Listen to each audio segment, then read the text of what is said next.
میں یہ عرض کر رہا ہوں کہ اگر ان نقصانات سے ہٹ کے بھی اگر ڈسکس کیا جائے نا کہ پچھلے سال کے دوران چونکہ ہم بھی ایک کمپیٹیٹو مارکیٹ ہیں, ہم یہ چاہتے ہیں کہ ہماری 3.2 بلین ڈالرز کی جو ایکسپورٹس رہی ہیں آئی ٹی کی وہ 3 سال میں بڑھ کر وزیر اعظم صاحب یہ فرماتے ہیں کہ 25 ارب ڈالر تک ہوں. لیکن جب ہم انٹرنیٹ کنیکٹیوٹی کی بات کرتے ہیں تو Singapore is on number 1 with the broadband اور باقی جو کنیکٹیوٹی انٹرنیٹ سپیڈ, اور ہمارا 170s یا 160s میں جا کے نمبر آتا ہے.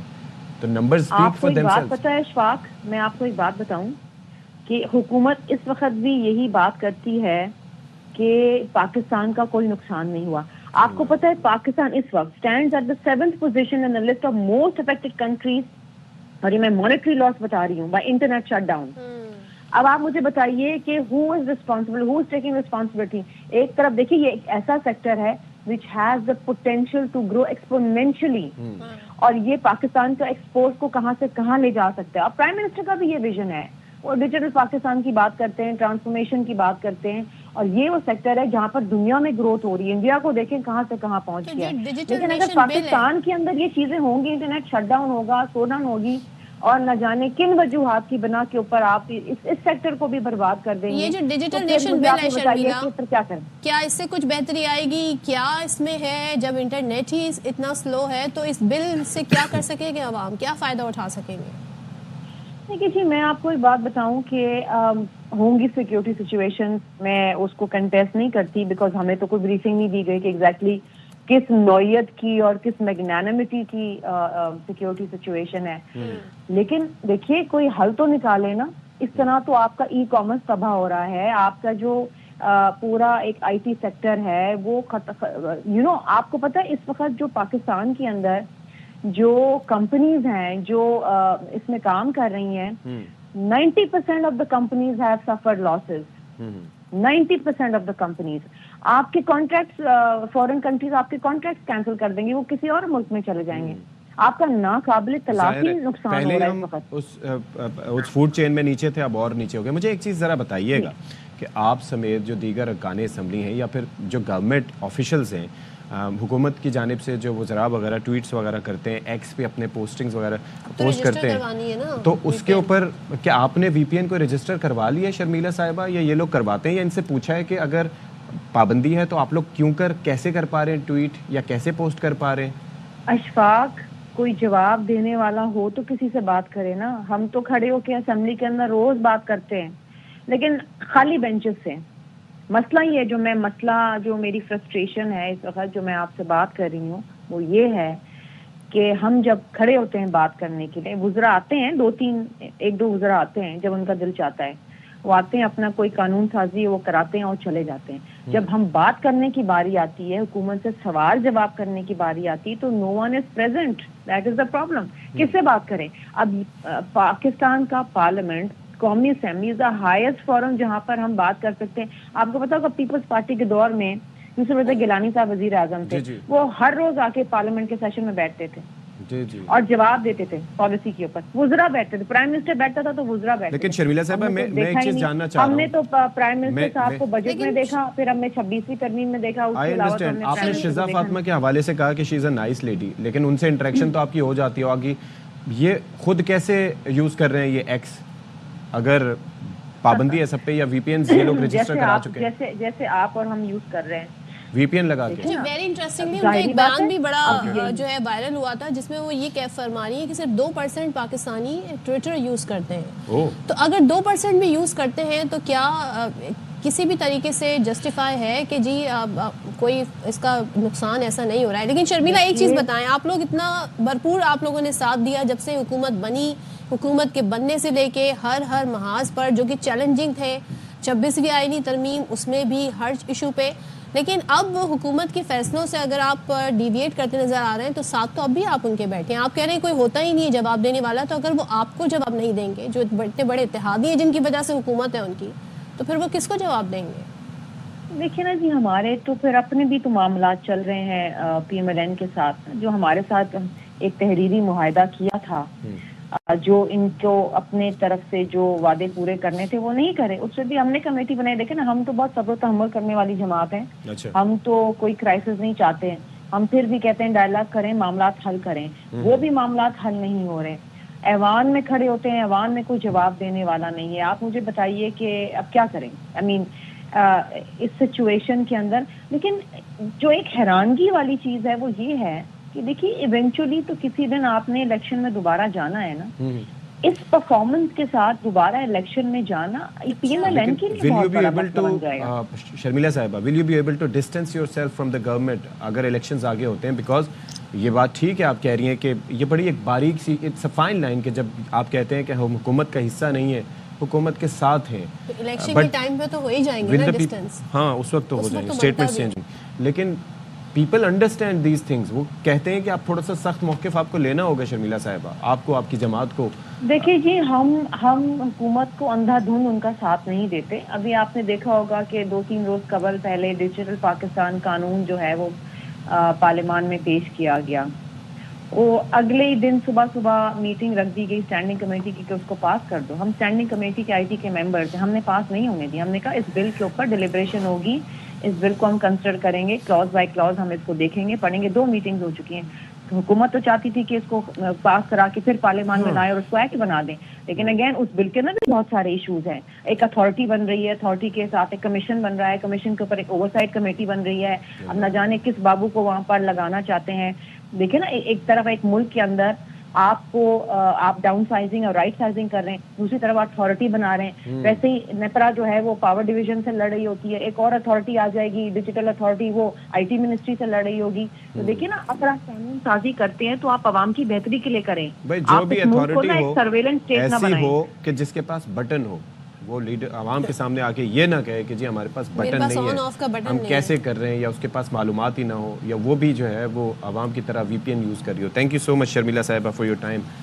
ایٹ لیسٹ بتائیں تو صحیح نا, بتائیں تو صحیح. اور وہی بات کہ اگر ڈسٹینس ہونا ہی ہے پارٹیوں نے جو آج اتحادی ہیں, تو وہ اگر الیکشن کے ٹائم پہ ڈسٹینس کریں گے تو پھر تو سمجھ آ جائے گی نا آپ کی سیاست کیا ہے. کہ بھائی اب آپ نے سوچ لیا کہ اب یہ نیریٹو بکنا نہیں ہے, اب ہمیں جا کے عوام کو بتانا ہے کہ دیکھیں جی ہم تو ان کے ساتھ تھے, لیکن ہم ان کی اس پالیسیوں سے اتفاق نہیں کرتے تھے, لیکن جب وہ پالیسیاں امپلیمنٹ ہو رہی تھیں تب ہم ساتھ تھے, تب ساتھ تھے.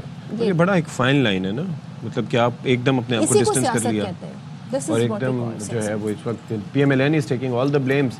حالانکہ آپ دیکھیں کہ صدر مملکت کا عہدہ آپ دیکھ لیجئے, پھر اس کے بعد گورنرشپ دیکھ لیں, ایٹسیٹرا ایٹسیٹرا, کے پی کے گورنر, پنجاب کے گورنر, کمال ہے. بالکل. بہرحال کہتے ہیں نا, اگر معاملات کو حل کرنے کی کوشش کی جائے تو پھر مل بیٹھ کے بہت سارے ایشوز حل کیے جا سکتے ہیں, اور ظاہر ہے کہ عوام میں گڈ ول بھی بڑھے گی. چلیں جی, اب ذرا آ جاتے ہیں وہ موسم جس کے اثرات مجھ پہ کافی زیادہ پڑے کمپیریٹیولی. یس الحمدللہ I am feeling much better.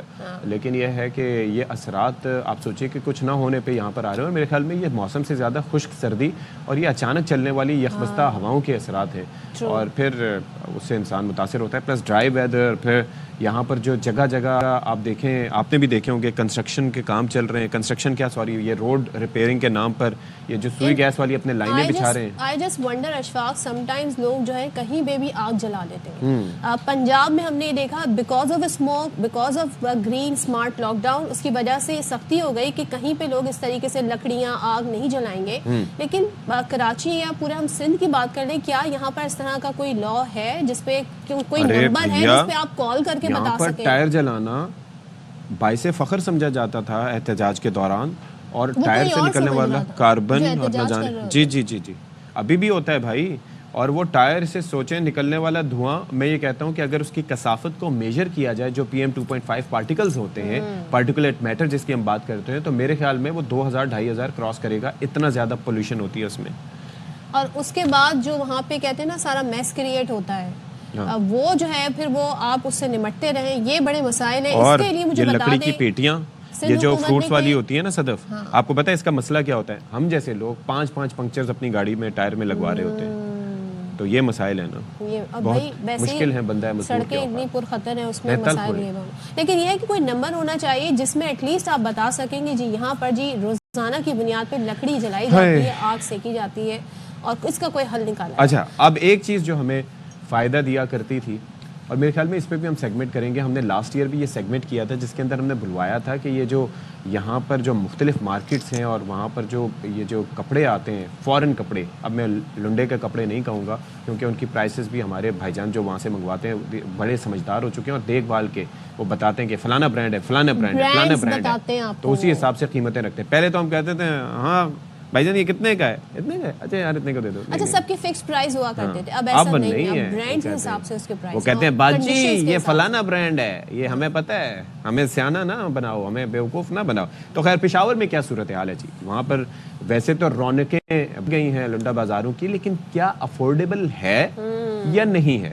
تو نواب شیر اس پر مزید بتا رہے ہیں. پشاور میں سردی کی شدت میں اضافے کے ساتھ ہی شہریوں نے لنڈے بازاروں کا رخ کر لیا, جہاں شہری گرم ملبوسات خریدنے کے ساتھ مہنگائی کا رونا بھی رو رہے ہیں. یہ مارکیٹ اس طرح ہے کہ اس میں برانڈڈ مال ہے لیکن تھوڑا یوز مال ہوتا ہے, لوگوں کو مطلب وہ آسان ملتا ہے, اس لیے بہت رش ہوتا ہے کباڑ کے مال پہ. میں خود بھی ادھر آیا ہوں. مہنگائی اور ٹیکسز نے لنڈے بازار کو بھی اپنے لپیٹ میں لیا ہوا ہے, جس کے باعث لنڈے کے مختلف اشیاء کی قیمتیں پچھلے سال کے مقابلے میں دگنی ہو گئی ہے. مال جب پہلے آ رہا تھا تو اتنا ٹیکس نہیں تھا, ادھر سے مہنگا آتے ہیں, ادھر لوگ وہی 2 سال 3 سال پہلے والے قیمت بتاتے ہیں. حکومت نے ٹیکس لگائے ہوئے کہ لنڈا یہاں ہمیں تک پہنچتے نا عام عوام کے خریدنے سے باہر ہے, اور بازار کاروبار بالکل نہیں ہے. لنڈا بازار غریب اور متوسط طبقے کے لیے کسی نعمت سے کم نہیں, جہاں وہ دیگر بازاروں کی نسبت کم قیمت میں گرم ملبوسات خرید لیتے ہیں. کیمرہ مین ارشد خان کے ساتھ نواب شیر, ARY نیوز, پشاور. چلے جی, اب آپ نے دیکھ لیا یہاں پر بھی مہنگائی ہے, لیکن جو اچھے کہتے ہیں نا جن کو ساری سکلز آتی ہیں شاپنگ کرنے کی, وہ پھر بھی اچھا سٹف نکال کے لے آتے ہیں کم قیمت, اور بارگیننگ بھی کروا لیتے ہیں. بارگیننگ پاور بھی ان کی اچھی ہوتی ہے. چلیں جی, وقت ایک بریک کا, بریک کے بعد آتے ہیں.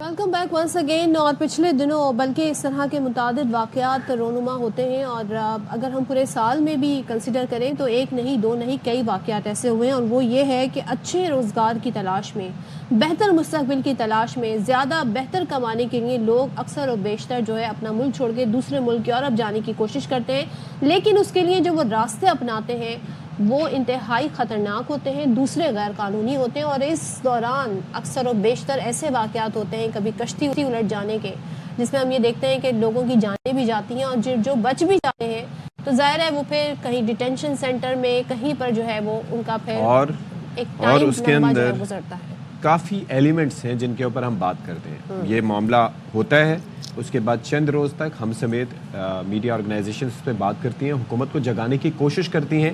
ہمیں بتایا جاتا ہے کہ جی وزیر اعظم صاحب بہت زیادہ متحرک ہیں, اس بار کسے نو نہیں چھڑنا, اس بار تے گلی مک جائے گی, اس بار تو سارے نیٹ ورک بے نقاب ہوں گے, ایجنٹ پکڑے جائیں گے. اور آپ یہ سوچئے کہ صرف چند مہینے کی بات ہوتی ہے, اس کے بعد پھر راوی چین ہی چین لکھ رہا ہوتا ہے, اور حکومت بھی سب بھول جاتی ہے کہ یہ جانے والے کسی کے بچے ہیں, جان دیو نہیں کی مسئلہ ہے. یہ بس میرے خیال میں سوچ ہوتی ہے. اور FIA جو ادارہ ایسے لوگوں کی ہیومن ٹریفکنگ کہیں اس کو یا پھر کیا کہیں, اور ایسے ایجنٹس جو اس میں ملوث ہوتے ہیں جو کہ 20 سے 25 لاکھ روپے یا 30 لاکھ روپے لے کر ان بچوں کو بھیجتے ہیں. اور خاص طور پر ان کو بھی سوچنا یہ چاہیے والدین کو کہ اگر قانونی طریقہ نہیں ہے, اگر کوئی پراپر وے نہیں ہے, اگر کشتیاں اور اس طریقے کی وہ فائبر کی میرے خیال میں یہ بنی ہوئی کشتیاں یا جس بھی طرح کی ہوتی ہیں, ان کے ذریعے محبوس کر کے ان کو لے جایا جاتا ہے, تو ان کو خود بھی یہ سوچنا چاہیے کہ پیسہ تو چلو ڈوب گیا, لیکن اولاد ڈوب گئی تو وہ کہاں سے لائیں گے. اشفاق, مسئلہ یہ ہے کہ جو باہر بیٹھے ان کے دوست احباب ہوتے ہیں وہ اتنا ایک روزی پکچر دکھاتے ہیں, وہ کہتے ہیں جی ہم آ گئے, تم بھی آ جاؤ گے, تھوڑا سا مسئلہ ہوگا, لیکن جب تم یہاں ایک بار آ جاؤ گے نا تو تمہارا اور تمہارا خاندان جو ہے وہ بڑی آسائش کے ساتھ زندگی گزارے گا. تو اس میں کیا ہوتا ہے, ماں باپ بیچارے ظاہر اتنا ان کو بھی آئیڈیا نہیں ہوتا, بہت سارے ایسے ایجنٹس ہوتے ہیں جو ان کو باقاعدہ ان کو کنونس کرتے ہیں کہ ہم نے اب تک اتنے ہزاروں لوگوں کو بھیجا ہے, تو آپ یہ کریں, اتنے پیسے ہمیں دے دیں, کیونکہ اس کا کنسرن ہوتا ہے میں نے پیسے کمانے, لیکن اس کے لیے آپ کا بچہ, آپ کا بھائی, آپ کا میاں, آپ کے گھر سے جو بھی جا رہا ہے اس کی جان خطرے میں پڑ جاتی ہے, اور ایسے واقعات رونما ہوتے ہیں. پھر ہمارے یہاں یہ بھی کہہ دیا جاتا ہے جی اس کی لکھی اس طرح تھی, لیکن آپ یہ کوشش کریں کہ جی اگر اگر قانونی طور پہ راستہ اپنا کے آپ جا سکتے ہیں، ہو سکتا ہے اس میں آپ کو 5 سال لگ جائیں، ہو سکتا ہے اس میں آپ کو 6 سال لگ جائیں، لیکن آپ اپنے بچوں کے لیے ایٹ لیسٹ موجود تو ہوں گے تاکہ آپ ان کو روزانہ کی بنیاد پہ ان کو جو ہے ان کا اور آپ سوچیں کھانا پینا یہ چیزیں پرووائڈ کر سکیں. ان کی زندگی تو شروع ہی نہیں ہے. میں اسی لیے یہاں پر کہتا ہوں، میں اسی لیے یہ کہتا ہوں کہ یہاں پر نوجوانوں کو رستہ دکھانے کی ضرورت ہے. ان کو مچھلی پکڑنے کا رستہ سکھانا چاہیے تاکہ وہ یہاں رہتے ہوئے کاروبار کر سکیں. چھوٹے کاروبار سے شروع کریں، اس کے بعد بڑا بناتے جائیں. اور ہم اپنے شو میں ہم یہ جو ینگ انٹرپرینیورز ہوتے ہیں یا جو سکسیس سٹوریز ہوتی ہیں وہ شیئر اسی لیے کرتے ہیں کہ کم ایک وہ کہتے ہیں رقم سے، یہ تو 25 لاکھ تو پھر بھی اچھا ایک اماؤنٹ ہے، کم رقم سے آپ کاروبار شروع کریں، اللہ برکت دینے والا ہے اور اپنی زندگی خطرے میں نہ ڈالیں. جی تو اس پر ذرا بات کر لیتے ہیں. پہلے تو ہم ایک رپورٹ شامل کرتے ہیں. جی یہ جو ابھی حالیہ واقعہ پیش آیا ہے اس کے حوالے سے پہلے وہ رپورٹ دیکھیے، پھر ہم مزید بات کریں گے اس پہ. یونان کشتی حادثہ پنجاب کے کئی گھروں میں قیامت ڈھا گیا. سیالکوٹ کا 20 سال کا محمد سفیان اور 15 سال کا عابد آنکھوں میں یورپ جانے کا خواب سجائے گھروں سے نکلے. یونان میں سمندر کی بے رحم موجوں کی نظر ہو گئے. لواحقین کا کہنا ہے ایجنٹ مافیا نے یورپ لے جانے کے لیے بھاری رقم لی. لیبیا گیا، لیبیا سے وہ کشتی میں سوار ہو کے یونان میں ڈنکی لگانے کے لیے گئے. اسے اپیل ہے کہ ہمارے جو پیارا ہے اس کی جو ڈیڈ باڈی ہے وہ جلد از جلد ہمارے حوالے کی جائے. یونان میں لاپتہ وزیر آباد کے 2 بھائی وقاص اشرف اور وقار اشرف کچھ عرصہ پہلے عمان سے پاکستان آئے تھے. آبائی زمین فروخت کی، وہ اٹلی جانے کے خواہش مند تھے. خالزاد بھائی نے بتایا کہ وقاص اور وقار نے کشتی میں سوار ہونے سے پہلے میسج کیا تھا، اس کے بعد رابطہ نہیں ہوا. 6 دن پہلے آخری رابطہ ہوا ان کے ساتھ، ہم کشتی میں سوار ہونے لگے ہیں. اس کے بعد ہمارا رابطہ نہیں ہوگا. جٹ مافیا جو ہے وہ گھر کو تالا لگا کے نمبر بند کر کے غائب ہو گیا. غیر قانونی طریقے سے یورپ جانے والا ملکوال کا حاجی احمد 4 بچوں کا باپ تھا. حاجی احمد کی موت کی تصدیق پر گھر میں کوہرام مچ گیا. کوئی مر گئے نہ کوئی ڈب گئے نہ کوئی جناب لب گئے نا. ڈیڈ باڈیاں انہاں جناب اتنے پئیاں جڑے بال لب گئے جڑے اتنے فوت ہو گئے نا. انہاں دی مہربانی کیتی جاوے گورنمنٹ جناب لے سانو ڈیڈ باڈیاں جناب ساڑیاں واپس دین. تو گیا لیبیا ایجنٹ آ کے جی اسی لے جساں 22 ایئر، لیکن 22 ایئر نہیں تو لیبیا لو لے گئے. بہت بڑا سانیہ ہے. یونان میں حادثے کے شکار ہونے والوں کے لواحقین کا کہنا ہے حکومت ان کے پیاروں کی میتیں پاکستان لانے کے اقدامات کرے. اور حسب روایت وزیر اعظم صاحب کا اس پہ ایک اسٹیٹمنٹ سامنے آیا ہے، وہ آپ کے گوش گزار کر دیتے ہیں. وہ کہتے ہیں کہ انسانی اسمگلنگ اور پاکستانیوں کو غیر قانونی طریقوں سے بیرون ملک لے جانے والوں کے خلاف سخت کارروائی کی جائے. وزیر اعظم نے متعلقہ اداروں کو ہدایات جاری کر دی ہیں، یعنی کہ اس سے پہلے نہیں تھی، ابھی کی ہیں. جو جاری ہوئی ہیں، کیا وہ ہدایات پہلے سے جو ہدایت جاری کی گئی ہیں اس سے مختلف ہیں؟ اور جو پہلے ہدایت جاری ہوئی ان کا کیا ہوا؟ اور جب اتنا پیسہ انوالو ہے تو کہیں ایسا نہیں ہے، کہیں ایسا تو نہیں کہ وہ جنہوں نے روک تھام کرنی ہے وہ بھی کسی وجہ سے چمک دیکھ کر خاموش ہو جاتے ہوں. انویسٹیگیشن ہوگی تو پتہ چلے گا. That might be one of the reasons, I don't know. اس وقت پاکستان میں سوشل میڈیا وہ بڑا پلیٹ فارم ہے جس کے ذریعے انسانی اسمگلر عام لوگوں کو اپنے دام میں پھنساتے ہیں. اور کس طرح یہ کام کیا جا رہا ہے، یعنی ایک تو ویسے ہی ایک آپ کے کچھ دوست احباب ہوتے ہیں جو آپ کو اس طرح کے مشورے دے دیں، لیکن سوشل میڈیا کے ذریعے کیسے ہو رہا ہے وہ آپ کو بتاؤ. غیر قانونی طریقے سے پیدل یا پھر کشتی میں سوار ہو کر ترکی سے یونان یا اٹلی یا کسی یورپی ملک جانے کو ڈنکی کہا جاتا ہے.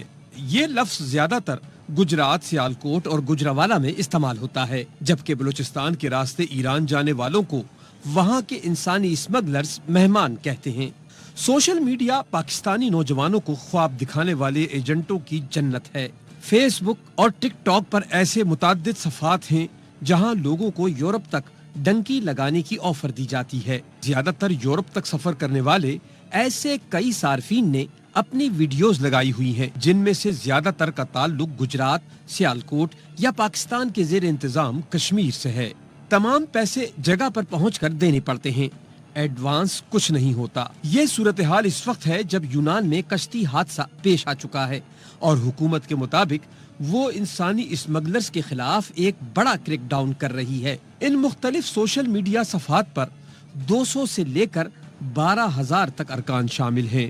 یہاں اکثر لوگ سوال پوچھتے نظر آئے کہ کیا کوئی اٹلی تک ڈنکی لگا رہا ہے، یا پھر ایجنٹ کی جانب سے سوال پوچھا جاتا ہے کہ اگر کوئی ترکی تک ڈنکی لگانا چاہتا ہے تو کمنٹس میں جواب دے.